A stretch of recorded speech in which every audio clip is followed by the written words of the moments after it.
उपमुख्यमंत्री एकनाथ शिंदे वाढदिवस साजरा करणार नाही. राज्याचे उपमुख्यमंत्री अजित पवार यांचे विमान अपघातात निधन झाल्याने साऱ्या महाराष्ट्रावर दुःखाचा डोंगर कोसळला आहे. त्यामुळे यंदा 9 फेब्रुवारी रोजी वाढदिवस साजरा न करण्याचा निर्णय राज्याचे उपमुख्यमंत्री एकनाथ शिंदे यांनी घेतला आहे.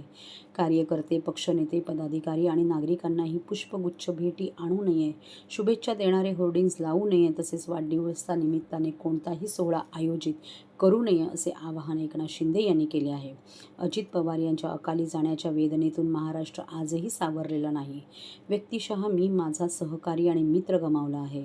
अजित पवार यांच्या निधनाने झालेली अपरिमित हानी भरून येणार नाही. पवार कुटुंबियांच्या दुःखात आपण सहभागी आहोत. अशा या दुःखद परिस्थितीत वाढदिवस साजरा करणे, सोहळे समारंभ करणे मला उचित वाटत नाही.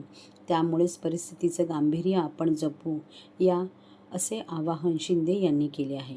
माझ्या वाढदिवसानिमित्ताने कोणीही पुष्पगुच्छ आणू नये, होर्डिंग्ज लावू नये, तसेच कोणताही समारंभ, कार्यक्रम आयोजित करू नये अशी विनंती शिंदे यांनी केली आहे.